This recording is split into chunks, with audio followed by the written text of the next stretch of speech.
Hello everyone and welcome to today's MONDAC webinar in association with O'Sullivan Estate Lawyers, which will help you to spot the issues and understand the complicated cross-border challenges that arise when Canadians and Americans have connections to each other's jurisdiction, including assets, citizenship, residency and beneficiaries.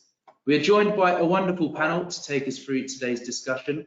Margaret O'Sullivan is recognised across Canada and internationally for her trust and estate planning expertise, including complex multi-jurisdictional and cross-border succession matters, a frequent speaker and writer on trust and estate topics. Susanna Robb is recognised across Canada for her expertise in estate and trust matters, administration and probate. She deals with complex trust and estate issues, including cross-border and multi-jurisdictional matters. Stephanie Batista practices exclusively in estate and trust law, focusing on all aspects of estate planning, including cross-border planning and estate administration, in order to provide clients with sound and helpful legal advice. Marley Pike's practice includes all aspects of estate and trust planning, including cross-border planning, estate administration, estate dispute resolution, and charitable giving.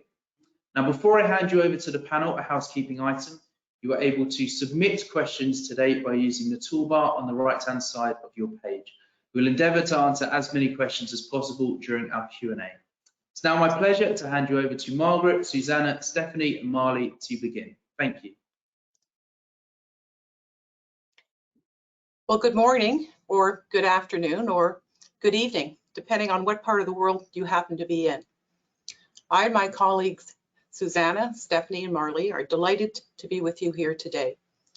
No doubt, navigating the journey when it comes to estate planning or estate administration, well, it's really always very challenging, but when you have more than one country involved, even more so. In today's webinar, we're going to probe the issues that can arise in cross-border Canada-U.S. planning, including 2 case studies, and we'll explore real-life situations and challenges that commonly arise and the solutions to them. Our agenda for today will cover the topics that you see listed on the slide before you. Give you a moment to look at it. So now let's look first at an overview of the 2 very different tax regimes between Canada and the US on death. Well, in Canada, unlike most of the world, we don't have an estate tax or an inheritance tax. We did until December 31st, 1971, when our succession duty regime was abolished and replaced by taxation of capital gains, including on death. At this time, 50% of capital gains are included in income, and on death, there is a deemed disposition of all worldwide assets, triggering any capital gains. The primary rollover is between spouses or a qualified spouse trust, which must meet certain requirements, which both allow for taxation to be deferred to a later date, the earlier of when the asset is disposed of, or on the death of the surviving spouse. And there are some exemptions for capital gains tax, the most common one being for a principal residence. The amount is unlimited, unlike in the US where it is capped. So whether your home in Canada is worth $500,000 or $5 million or more, no capital gains tax if you're a Canadian tax resident. For non-Canadian tax residents, you are subject to capital gains tax on taxable Canadian property. We call it TCP, including on death. Well, what is taxable Canadian property? Primarily for many, it's the Canadian real property. For example, a cottage property or a ski chalet that many Americans and others have in Canada. As well, a corporation, if more than 50% of the value of the shares is derived from real property. TCP also includes an interest in a Canadian trust, where more than 50% of its fair market value is derived from Canadian real property. We frequently encounter situations where perhaps a cottage property has been deemed disposed of on death, perhaps passed from father to mother and then down to the children, next generation, but with a failure to report the disposition and pay any capital gains tax, and also from a legal viewpoint to administer the property, including transfer of title to the next generation. Now let's move to the US, a very different tax regime. No capital gains on death. Well, at least not today, although there have been proposals to introduce one. Instead, US citizens and those considered domiciled in the United States are subject to estate tax on their worldwide assets. Non-US citizens and domiciliaries are subject to a US estate tax on their US situs assets. And as well, several states have their own estate or inheritance tax, something to be aware of. However, there's a huge exemption, at least today. In 2023, the exemption is $12,920,000 US, but it is set to reduce to $5 million US, indexed from 2011 on January 1st, 2026, unless we have legislative change. So today, very few US persons pay any estate tax on death. In fact, in 2021, only about 2,600 did, and that was less than 1% of those who died in that year. There is a marital credit, so estate tax can be deferred to the death of the surviving spouse, and as well, any unused exemption can be ported or moved over to the surviving spouse. Now, for non-US residents and citizens, US estate tax will apply to your US situs property, including your US real estate, your US securities, and your US tangible personal property. So for example, if you have some valuable art in your Florida or Arizona home, it will attract US estate tax. There is, however, a basic exemption, but it only covers 60,000 US of US situs assets. But if your total worldwide estate is under the exemption, there is no US estate tax payable. We Canadians get a better break under our treaty with the US.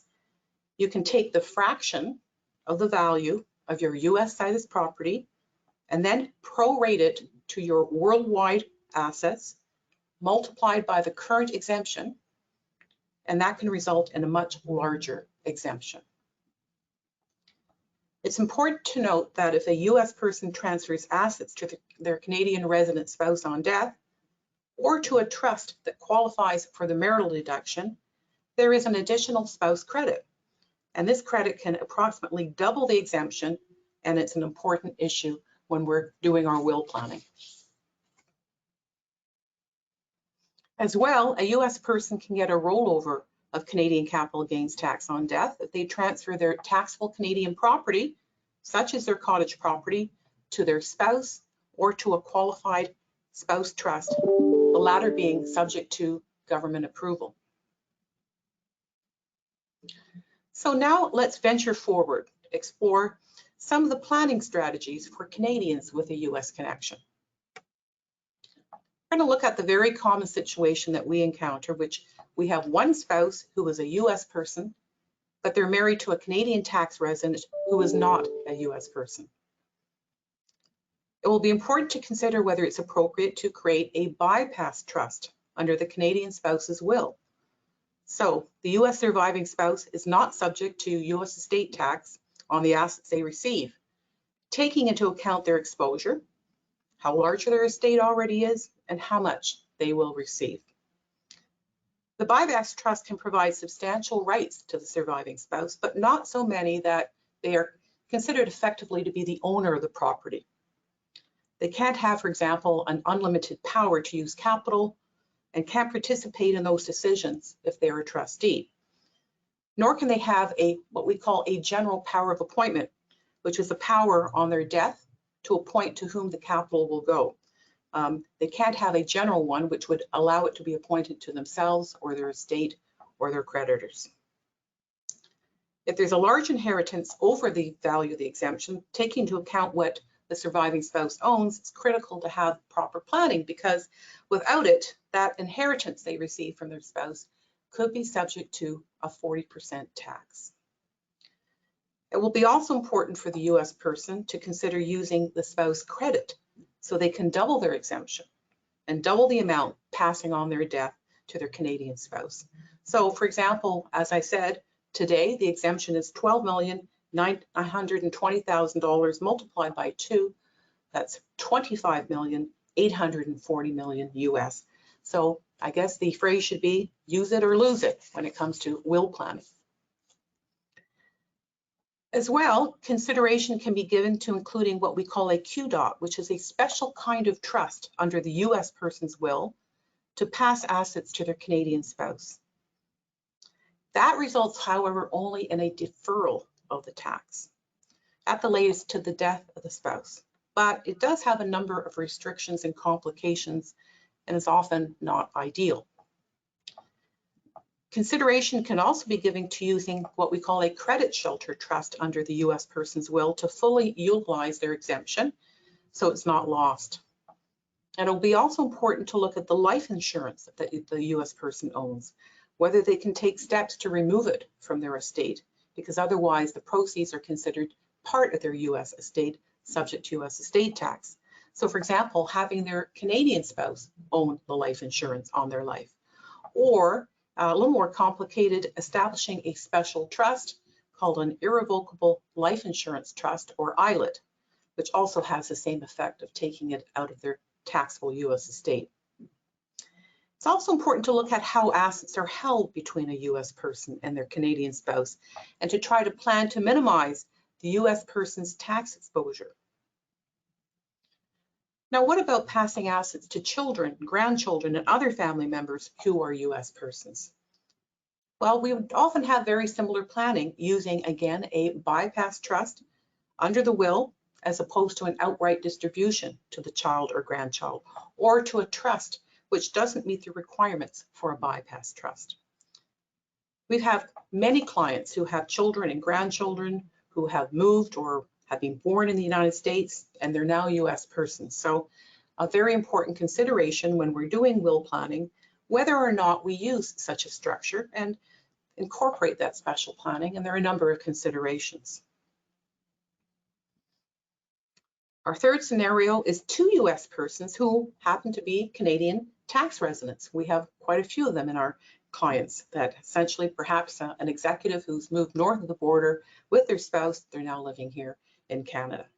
Well, the same considerations will apply with regard to their U.S. tax planning as if they were in the U.S., but layered on top of that, we have to look at the Canadian tax considerations on death as well. But fortunately, the planning can actually integrate really well. For example, using a qualified spouse trust to get a deferral of Canadian capital gains tax, but which also qualifies under the U.S. rules, so for the marital credit, so we get a deferral of U.S. estate tax, and we can take advantage of the unlimited marital deduction. That concludes my discussion of will planning. Now we're going to move over to Stephanie, who's going to look at will planning for Americans with Canadian connections. Great.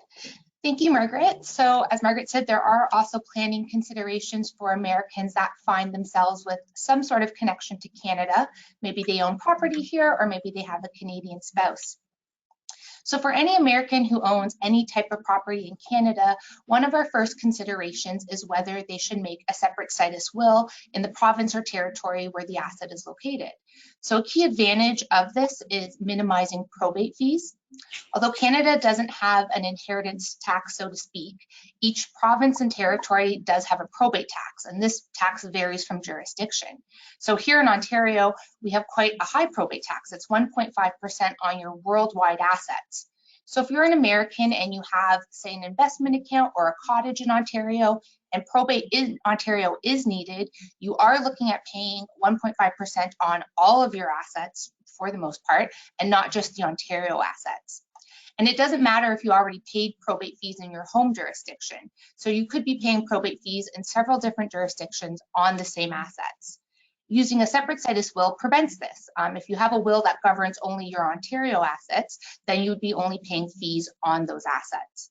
There are several other advantages as well, including ensuring that the will follows the local formality, so it's valid in that jurisdiction, and also making the overall administration process more efficient, which is something we're going to get into a little bit later today. So if you are a U.S. person who has a Canadian spouse, as Margaret had mentioned, there is an additional relief under the treaty by the use of a spousal credit that you can take against your U.S. estate tax. So this spousal credit is in addition to any other unified credit or exclusion amount for U.S. estate tax, and it generally equals the lesser of the unified credit or the estate taxes imposed on qualifying property. So as Margaret had alluded to, this effectively doubles the amount that a U.S. spouse can pass to their Canadian spouse free of estate tax. So in 2023, we're looking at just over $25 million that can be sheltered. In order to qualify for this credit, the property must be paid out directly to the non-U.S. spouse or via a special trust that qualifies for this marital deduction. It's also important to consider how to structure assets to defer Canadian tax. So under Canada's income tax legislation, capital gains can be rolled over to a spouse. So by structuring the will so that the assets that have the larger gains are transferred to the spouse, this would likely result in some tax savings on the death of the first spouse. It is only a deferral, so the gains would be paid on the death of the survivor. And the assets don't need to just pass to the spouse directly to qualify for the rollover. It is still available if it's transferred to a qualified spousal trust under the will. In order for the trust to qualify as a spousal trust under Canada's Income Tax Act, certain requirements must be followed, primarily that the spouse is the only beneficiary while the spouse is alive. For certain assets such as real estate, clients should also consider owning property jointly with right of survivorship, and this would avoid the need for probate on the first to die, as it would pass automatically to the survivor. Another option for a U.S. person with a Canadian spouse, as Margaret mentioned again, is to set up a QDOT. So this only defers U.S. estate tax, it doesn't eliminate it. So the U.S. person would not be paying tax at the time of their death, but the survivor would be paying tax at the time of the survivor's death on the property remaining in the trust. So it could be advantageous if the trust value is significantly lower, or you might be paying more U.S. estate tax if it's grown. The trust does need to meet certain requirements to qualify as a QDOT, including that there must be at least one U.S. trustee and that it's governed by the law of a U.S. state. I'm now going to hand it over to Marley, who will talk about executors and trustees. Thank you, Stephanie. So we find that many clients think that they can't appoint a family member or a friend who is a U.S. resident as the executor of their estate or as a trustee of a trust because it will cause too many complications. We're going to look at some of the tax and other issues that arise and also some planning options to manage these issues. I'm going to refer to executors and trustees interchangeably, but I will note when there's a difference. So let's look at some of the tax and legal issues. It's important to consider the tax residency of a trust, and in many situations to ensure that the trust is set up as Canadian resident for tax purposes and that it will continue to be Canadian resident. The tax residency of a trust or an estate is a factual determination and is considered to be the place where the central management and control over the trust property is exercised, which is generally, but not always, where a majority of trustees reside. Some provinces and territories have bonding requirements, and I'll note here that this only applies to executors and not to trustees. An estate administration bond is a type of insurance policy which is used to protect the beneficiaries of an estate.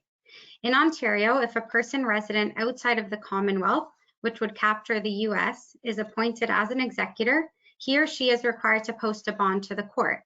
But at the court's discretion, the amount of the bond may be reduced or dispensed with, particularly where all the beneficiaries are adults and consent. So what are some of the planning strategies to manage having a U.S. executor or trustee? One planning consideration would be to appoint 2 or more Canadian residents to act with a U.S. resident so that a majority of the trustees are Canadian resident. This would be a helpful indication if the majority is in Canada and decisions are made in Canada to show where the central management and control is. A power could also be included in the will or trust instrument to allow the trustees to appoint additional trustees, to provide flexibility to appoint additional Canadian resident trustees should there be a need to do so at the relevant time. This is to ensure that the balance is not tipped towards a majority of U.S. resident trustees and the residence of the estate or trust is not inadvertently moved. And I'll also mention that a U.S. resident could renounce as an executor if there are issues. And there are a few other issues to note. Next slide, thank you. Some investment advisors at Canadian financial institutions may not take instructions from U.S. residents, which would include U.S. resident trustees of a Canadian estate or trust, because they're not licensed to do so. One practical solution is for the trustees to work with an investment advisor who is licensed appropriately. Or to deal with this problem, a separate role such as investment trustee could be included right in the will or trust instrument. If instructing an investment advisor became an issue for the U.S. resident trustee, having this separate role would allow the U.S. resident trustee to not act in such role while still participating in other decision-making. As a U.S. resident trustee will have signing authority over the estate's or trust financial accounts, he or she may be required to file an annual information return called the Foreign Bank Account Report, or known as the FBAR. There's an equivalent filing with the CRA for Canadians with foreign accounts, so this is parallel. The FBAR is an annual report completed by U.S. tax filers to disclose information about any financial accounts located outside of the U.S. I will note that some clients do not like the idea of this, as it will make information available to the U.S. government, which would not have otherwise been disclosed. If the U.S. resident trustee has accounts in Canada, which may be common when a child, for example, moves to the U.S. or when a person moves to the U.S., he or she may already be filing the FBAR annually. There are no longer many practical constraints with respect to appointing a person who resides in the U.S. as a trustee, so this is a common thing clients may raise.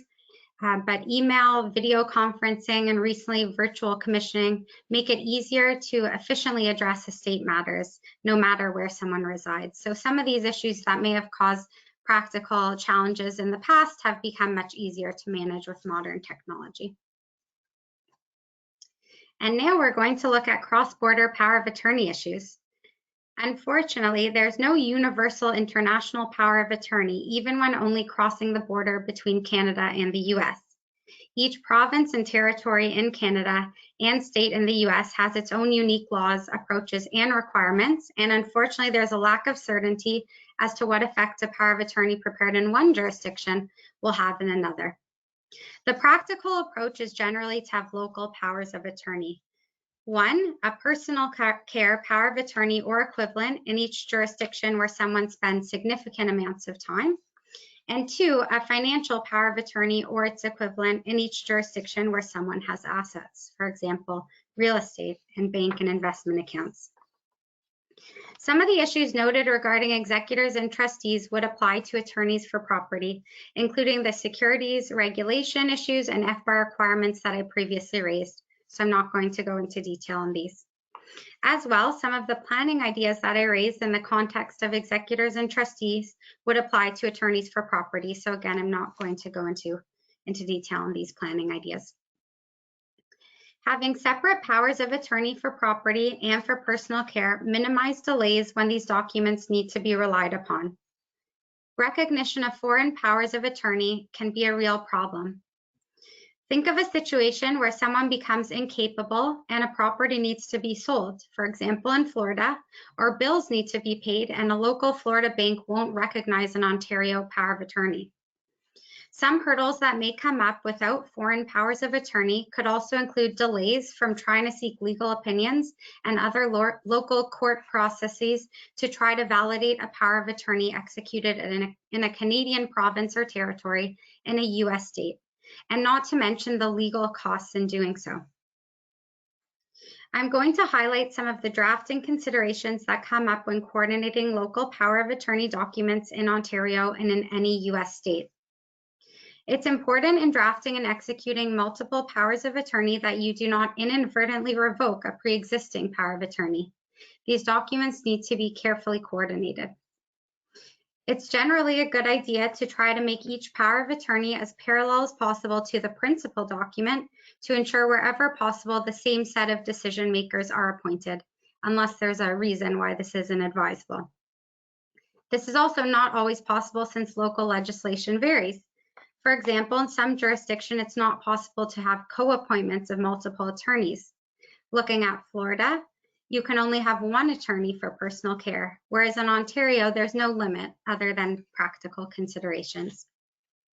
Each jurisdiction also has different execution requirements.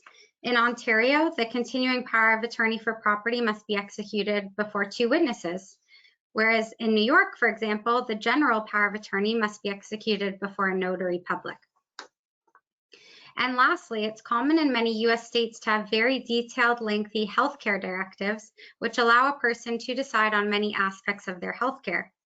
This approach is not typical in most Canadian provinces, which tend to be more aspirational and generic rather than specific. So now we're going to move into our first poll question. How many of your family, friends, and clients with assets across the border or who spend significant time there have powers of attorney in the other jurisdiction? So we'll give you a moment or two to respond. So the options are A, most of them, B, about half of them, C, very few of them, or D, I don't know, I've never inquired. So take a moment to respond, and then we'll chat about the results.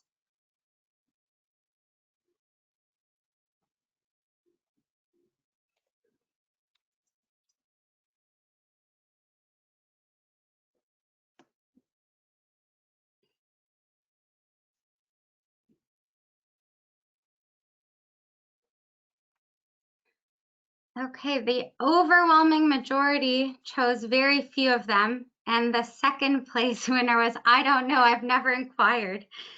So thank you for your honesty, everyone, and hopefully what we've raised in terms of foreign powers of attorney has helped. And any advisors on watching, I hope you will raise this with clients and anyone who this affects personally. This is something you can chat about with your advisors to see if it makes sense in your situation. And now I'll hand it over to Margaret. Thank you, Marley. We're going to talk a little bit about a matter which is very topical of late, and that is the legal issues that arise if you have a Canadian jurisdiction will, like an Ontario will or an Alberta will or a British Columbia will, and it's used to pour over assets into an amendable or revocable trust, which is commonly used in many US jurisdictions as the primary way to pass assets on death, as opposed to using a will. Well, we've had a few decisions of late, one in British Columbia, one in Nova Scotia, and recently one in Ontario. And they're somewhat conflicting, and the courts are all at the same level. But in the British Columbia and Ontario decisions, the court in each case found that the provisions in the will in question, which attempted to make a transfer to an amendable or revocable trust, actually to be invalid. Not a great result. And essentially the basis for that is that it would allow the will to be altered without following the normal rules, the formal requirements for the execution of a will, which typically involves two witnesses in the presence of the testator, all signing together in each other's presence. However, there are techniques to deal with these issues that we regularly employ in drafting a separate situs will to deal with assets where there is a US revocable trust.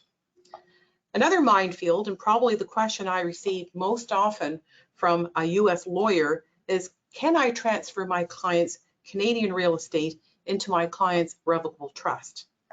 Well, there are a lot of issues with that. The primary one being that the real estate is Canadian taxable property, taxable Canadian property. So that could result in a disposition giving rise to capital gains if the property has increased in value.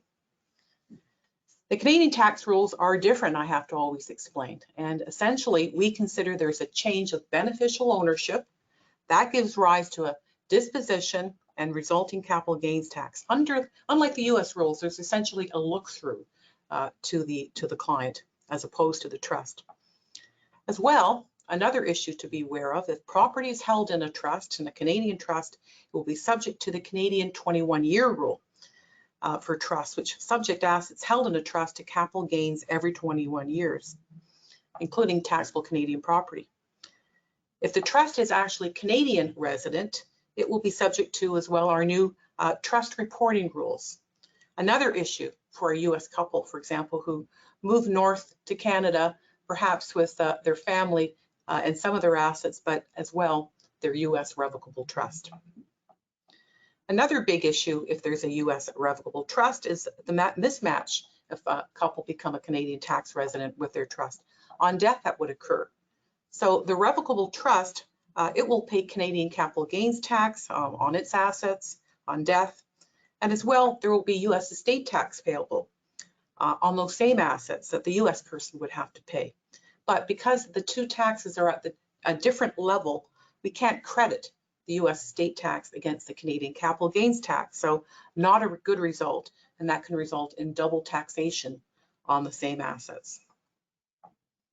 Well, now I think over to Marley for our first case study. Thanks, Margaret. I'm going to tell everyone about our favorite couple, Bruno and Stella. Bruno and Stella live in Toronto and have 3 children. Their eldest child, Caleb, lives in California, and their other children, Donnie and Amelia, live in Toronto. They are blessed with many grandchildren. They have a home in Toronto, a rental property, and investments. Their net worth is approximately 25 million Canadian. They recently sold their property in Florida because it was too much to manage as they aged, but they continue to go there every winter to escape the Canadian cold. They're in the process of updating their wills. As most people do, they think their planning will be straightforward, but they're concerned that Caleb, as a US resident, may throw a wrench in their plan. They've heard from their friends that Caleb can't act as one of their executors because of his US residency, in which case maybe the planning won't get too complicated. Bruno and Stella met with a lawyer to discuss their planning. The distribution of their estate was fairly straightforward, but there were a few issues to navigate. They told their lawyer their preference would be to name all 3 of their children as their executors on the death of the survivor, but understand that Caleb should not be included. To their surprise, their lawyer explained that all 3 could actually be appointed as executors and the US child did not need to be excluded.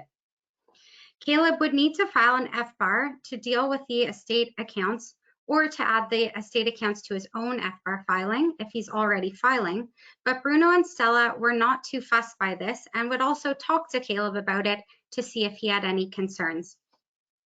The executors would need to post a bond, but it would likely be dispensed with as the 3 children would be the residual beneficiaries on the death of the survivor, and all are over the age of majority and capable, so they could all consent to the bond waiver.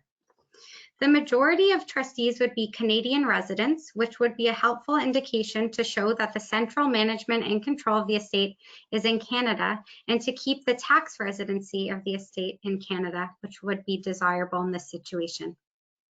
For flexibility, the lawyer also recommended including a power to appoint additional trustees to ensure that the balance is not tipped towards a majority of US resident trustees and the residency of the estate is not inadvertently moved. As well, if there are any issues with appropriate tax and legal advice at the appropriate time, Caleb could renounce. So that's always an option. The lawyer raised whether any special planning should be done to minimize Caleb's exposure to US estate tax, including keeping his inheritance in a bypass trust, as Margaret had explained, in order to keep it out of the US regime. The current exemption is 12.92 million US. If the assets are distributed equally among the children, they would each receive approximately $8 million Canadian, which would be reduced after taxes and expenses, and which is currently below the exemption amount. Bruno and Stella decided not to implement this planning today, but they will monitor the exemption amount. The lawyer also raised having Florida powers of attorney in addition to Ontario ones. Bruno and Stella had sold their property and they did not have any other assets in Florida. So an equivalent to a power of attorney for property would not be necessary in their case. But they continue to go to Florida every winter for a few months a year. So the lawyer recommended an equivalent to the power of attorney for personal care should a healthcare emergency arise while living in Florida. Now on to Susanna to talk about Canadian estates with US connections. Thanks, Marley. So yes, we're going to talk now a little bit about Canadian estates with US connections. So we're going to start with the Canadian estates with US resident beneficiaries. Typically, most of the complications that arise when a Canadian estate has a US resident beneficiary are tax related, of course, and typically the tax related issues arise when there are estate distributions being made to the US resident beneficiaries. So first off, the executor will need to consider whether or not they need to get a clearance certificate with respect to the disposition of taxable Canadian property. Margaret has mentioned this concept before, which is important for a number of things under the Income Tax Act in Canada, including with respect to non-resident beneficiaries of an estate. So Section 116 of our Income Tax Act goes through the requirements with respect to potentially needing a clearance certificate when making distributions to non-resident beneficiaries, including U.S. resident beneficiaries, or possibly the estate may be required to do a filing within 10 days after a distribution is made, depending on circumstances. As Margaret mentioned, taxable Canadian property includes an estate or trust where more than 50% of the fair market value of the estate is derived from Canadian real estate within the 60 months prior to the distribution being made. So that's a first important consideration. We also have the issues with respect to potential withholding tax. So non-residents are subject to withholding tax on income they receive or are deemed to receive and earned in Canada. Deemed income can include deemed dividends, which are paid in the context of post-mortem tax planning, which frequently happens with the states that hold, that have private corporations or investment holding companies. So that's one situation where deemed income might come up as well, but also there can be actual income, which is actually earned by the beneficiaries, in which case the withholding tax rate for U.S. residents is 15%, which is about 10, it is exactly 10% less than the regular withholding tax rate of 25%. So at least our Canada-U.S. tax treaty allows for a lower withholding rate. But it will be important for the executor to be aware of the fact that there is a withholding tax, which the executor must withhold and remit to Canada Revenue Agency. Also, when U.S. residents are going to receive an in-kind distribution, there can be negative repercussions for them. Often this will arise in the context of them receiving shares of a holding company, a Canadian holding company. The negative repercussions arise on the U.S. side because of U.S. tax rules with respect to U.S. residents who own shares in foreign corporations or are beneficiaries of foreign trusts. So that's an important consideration when looking at in-kind distributions being made from an estate. Also, when there's a testamentary trust, and the intention is that the trustees are going to be U.S. residents because the beneficiaries are U.S. residents, and therefore it makes more sense from an overall perspective for that planning to be done. The estate distributions will have to be carefully planned out. Otherwise, it may be that the trust will be considered a deemed Canadian resident trust, and then there will be certain fairly onerous tax filings that the trustees will have to make in Canada for the trust. Now we're going to look a little bit at what happens when you have Canadian estates with U.S. situs assets. So first off, as mentioned before, obviously we've got U.S. estate tax considerations. As Margaret discussed, non-residents with U.S. situs assets are subject to U.S. estate tax regime with respect to those assets. There's a general exemption for assets up to $60,000 U.S., which is not very high. And as well, there's also going to be a credit for U.S. estate tax paid against Canadian capital gains tax that would be paid with respect to those same assets, and vice versa. So typically you're not going to at least have a double tax situation. Although unfortunately in some situations, as Margaret alluded to, there can be a mismatch if the assets are considered to be held in different entities between the two jurisdictions, or if there's a rollover in one jurisdiction. For example, in Canada, there may be a rollover to a spouse, which is not applicable in the US, or vice versa. And therefore, sometimes there may be a bit of a mismatch for the crediting of the US estate tax and the Canadian capital gains tax, which is unfortunate. So definitely in those situations, some pre-planning is very important. As mentioned, U.S. situs assets include real property, publicly traded shares, including those held in an investment account or Canadian retirement savings plan, U.S. retirement plans, business assets, and U.S. located personal effects. Things that are not considered U.S. situs assets are U.S. shares of U.S. companies held in Canadian mutual funds, U.S. bank accounts, so checking and savings accounts, and T-bills. So those are important distinctions.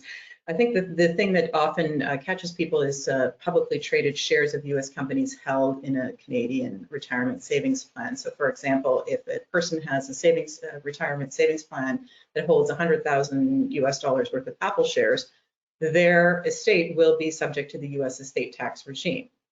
Now, most likely this will require simply reporting issues to be completed. So the executor will have to file a US estate tax return, but unlikely to have to pay any US estate tax.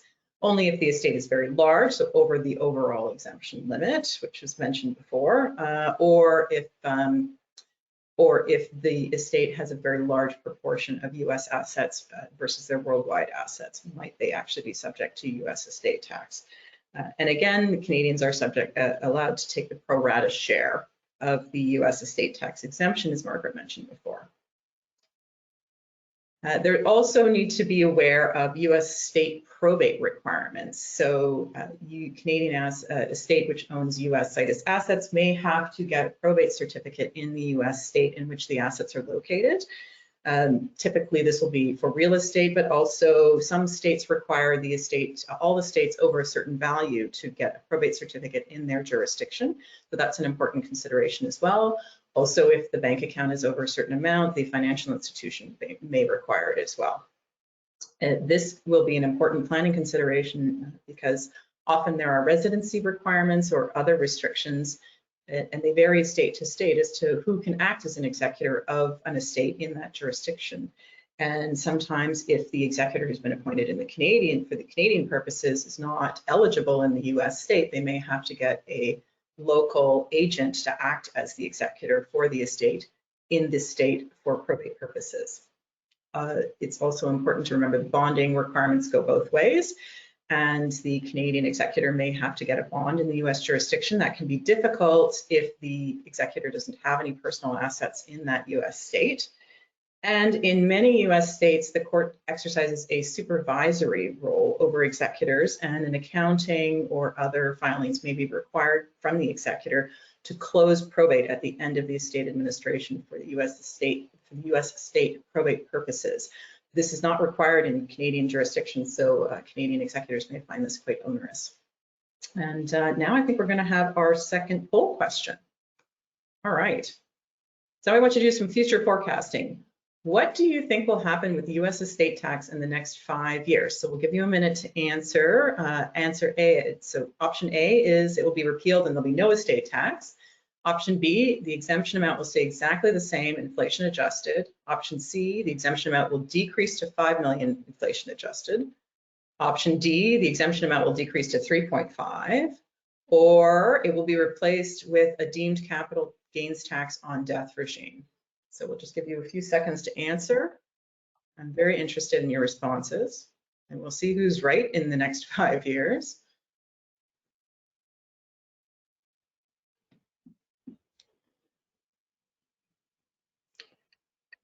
All right, let's see here. Okay. And by far the majority of people think that the exemption amount will decrease to 5 million inflation adjusted. So that's very interesting. And I guess we'll find out. All right, now I'm going to turn it over to Stephanie to talk about US estates with a Canadian connection. Perfect. Thanks, Susanna. So what if we have a US estate that has a Canadian resident beneficiary? Well, we find that there's actually less problems when there's a Canadian beneficiary from a tax perspective, because Canada doesn't impose any taxes on the beneficiary for receiving foreign inheritances, and the US doesn't have any additional tax for making a capital distribution to a non-US person. The key really is the type of distribution. So under Canada's tax rules, if you inherit a gift of capital outright, you do not pay tax on the inheritance itself, but if there's ongoing income on the inheritance, that would be taxable to the Canadian beneficiary. And the same discussion applies if the distribution comes from a US trust. So if the distribution is a capital disbursement, that would be tax-free. But if it was of income earned in the trust, then that income is taxable in Canada and paid by the Canadian beneficiary. There are also no major issues when there is a deceased Canadian citizen with a US estate. So there are some administrative steps that may need to be taken, such as notifying Service Canada, the CRA, any provincial government authority. But from a tax perspective, there isn't a problem because Canada doesn't tax based on citizenship.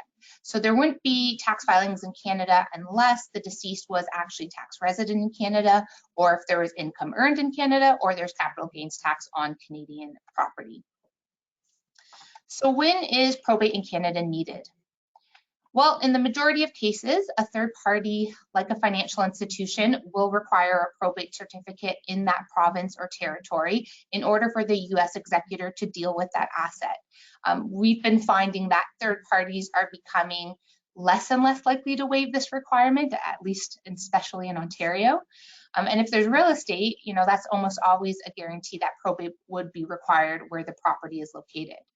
So the need for probate in Canada for a U.S. estate can cause various headaches. A big issue we run into is whether the U.S. executor can act. Executors who are non-residents may have trouble applying for a Canadian certificate. In Ontario, for example, a non-resident of Ontario who is not resident elsewhere in Canada or in a Commonwealth jurisdiction is required to post a bond with the Ontario court when applying for probate in Ontario. And the size of the bond can be quite substantial. It can sometimes be twice the value of the Ontario assets.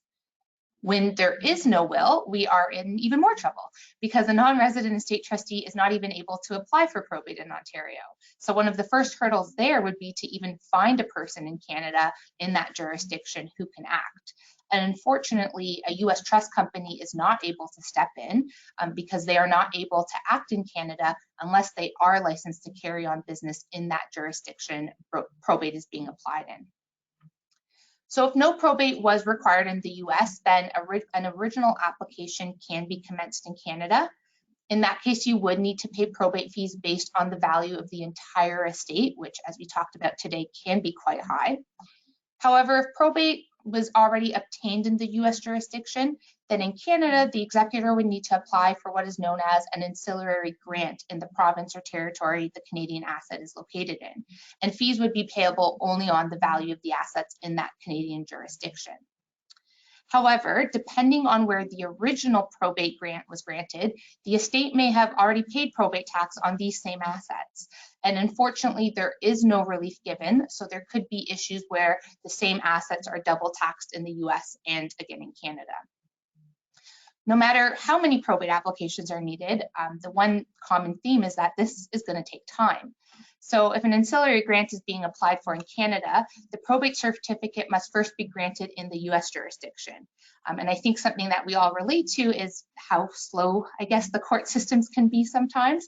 So you're going to be in a position where you might be waiting several months for the US grant and then another several months for the ancillary grant.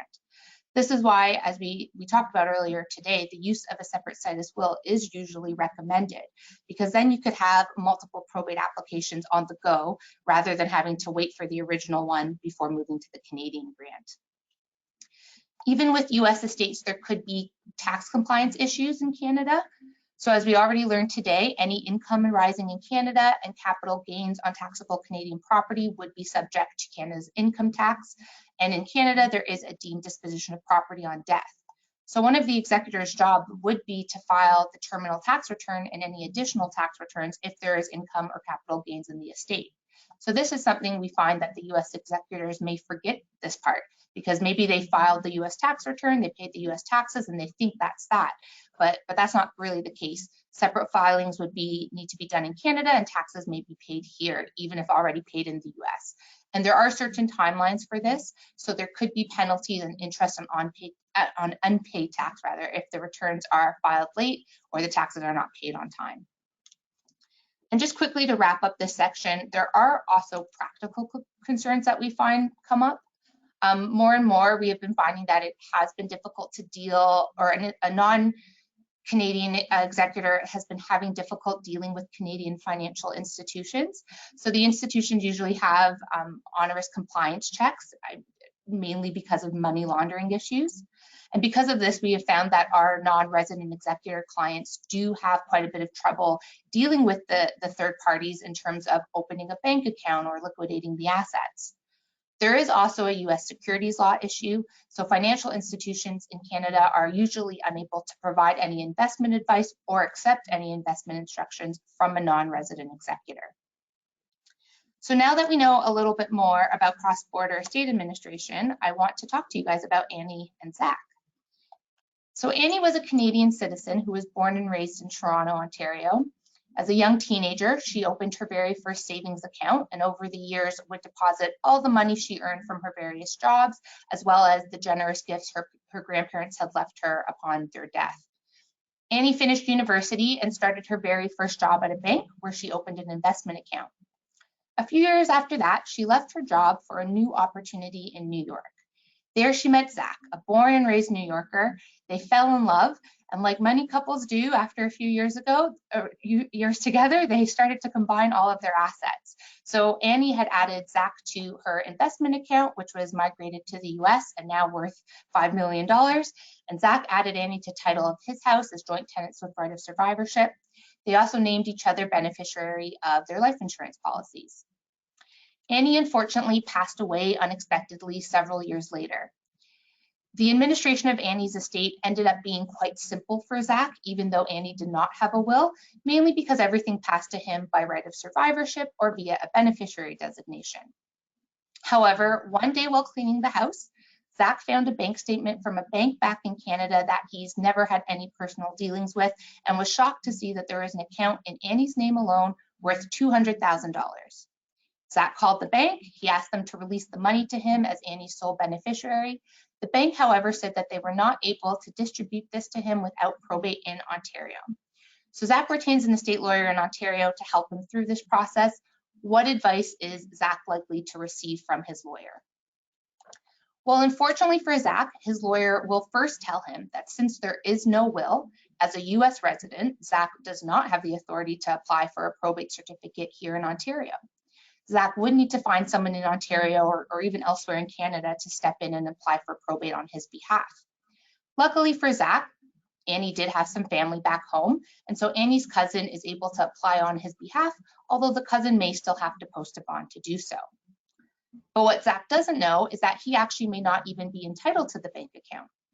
When there is no will, the distribution of the asset is subject to the laws of intestacy.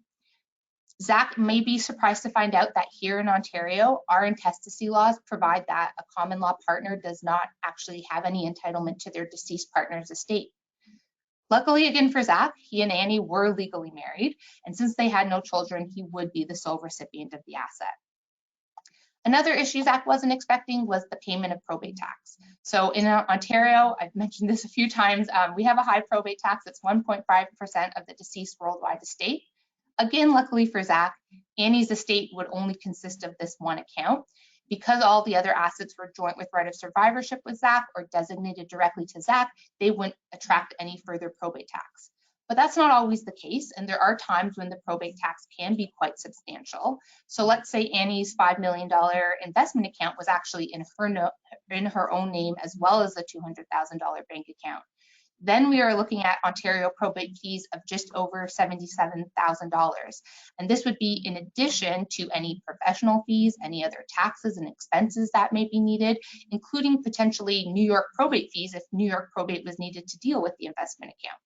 So sometimes the value of the Ontario asset may not be worth pursuing because of this additional cost. So quickly, how could this have all been avoided? Well, if Annie had a will, even if it was just a New York will, Zach would have had a bit of an easier time. So as the executor of the New York will, he would have been entitled to apply for probate in Ontario. He may still need to post a bond, but as he's the sole beneficiary of the estate, it likely would be waived. Another option could have been to hold the asset as joint tenants, in which case it would have passed by survivorship to Zach on Annie's death. Likely in this case though, and it's something that we do see a lot, likely Annie probably forgot about this asset. An even better option, and again, this would assume that Annie had remembered she had this asset, it would have been for her to have a New York will and also a separate situs will here in Ontario that deals with just the Ontario assets. If there was the separate situs will, since probate in this case wasn't needed in the US, Zach could skip that process altogether, just apply in Ontario with the Ontario will. It would ultimately take less time. There'd be no worry about potentially doubling up on the probate fees, as the probate tax would only be on the Ontario assets. So I'm going to hand it back to Marley now. Oh, thanks, Stephanie. So that was a lot of information in just less than an hour. So we'd like to offer some resources. So these are links to some of our advisories, which go into greater detail on the issues discussed today.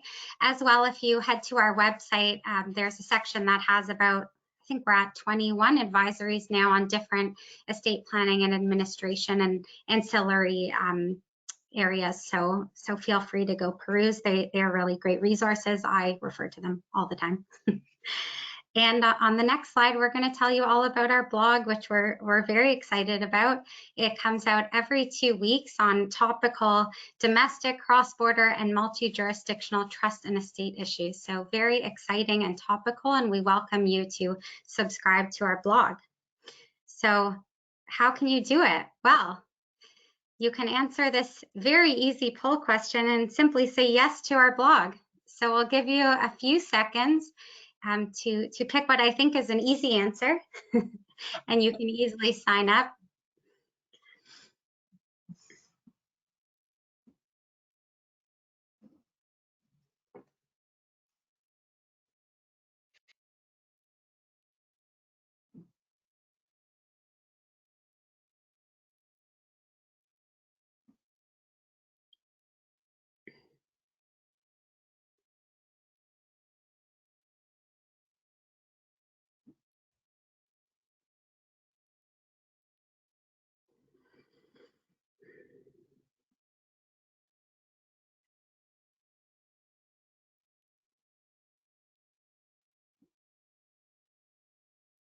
And not to worry, if you got up to get a coffee or you were responding to an email, you can still sign up. You didn't miss your chance. You can go to our website and sign up, so not to worry.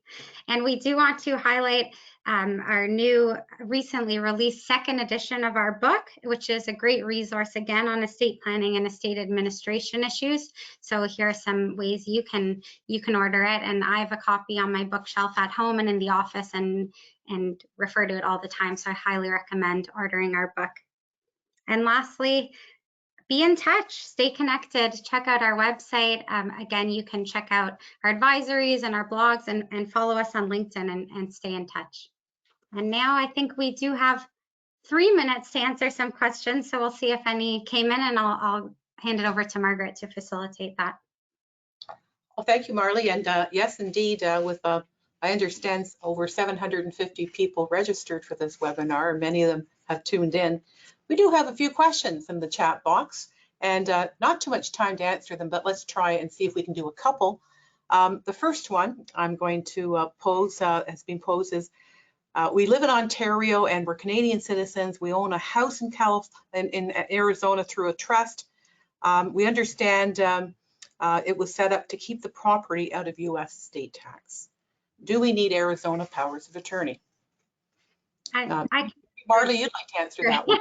I covered that topic. So that is a good question, and I think we need to investigate that a bit further in order to provide a good answer. But things I would want to ask whoever posed this question is, do you have other assets in Arizona and any other states in the US, other real estate, any bank accounts, any investment accounts? So anything directly held, in which case we might want to look at a local power of attorney for property. And then the other aspect to that is, how much time are you spending in Arizona? Are you going collectively 1 month a year, or are you there for 4 months a year as a snowbird escaping the cold here in Ontario? So we'd want to look at that and figure out if a power of attorney for personal care or the equivalent would make sense there. Well, thank you, Marley. Another question. If a person dies and most of their assets are in the US, but there are assets in more than one province in Canada, would you need to get an ancillary grant in each province or just in one? Well, maybe Steph, you would like to answer that one. That was your topic. Yeah, that I mean, it's a great question, and the short answer is, if there are assets in different provinces or territories, you may need several different ancillary grants. Each jurisdiction does have their own set of probate rules, and that would be the same if there is multiple assets in different states in the US. Everyone kind of has their own rules. But that being said, it really I think it's dependent more on the third party. I had a US estate that had assets in Ontario and a few assets in Alberta, and we were able to get the third party in Alberta to accept the Ontario ancillary grant because they recognize that a little bit more than the US probate certificate. So I guess it really depends on the third parties and what they require. Well, thank you. And I think, you know, we're right on the dot here at 12 p.m. I'm going to hand it back over to Dan. Thank you very much, Margaret, and I would like to extend our thanks to our whole panel today, Margaret, Susanna, Stephanie and Marley, for such an engaging discussion today. We really appreciate your time and for sharing your expertise. And to our audience, we thank you for joining us today. We hope we can see you again. We do encourage you to get in touch with today's speakers, and we will also be supplying you with a copy of the slides and a link to view the webinar recording within the next 24 hours. But for now, hope you have a pleasant rest of your day. Thank you and goodbye. Thank you.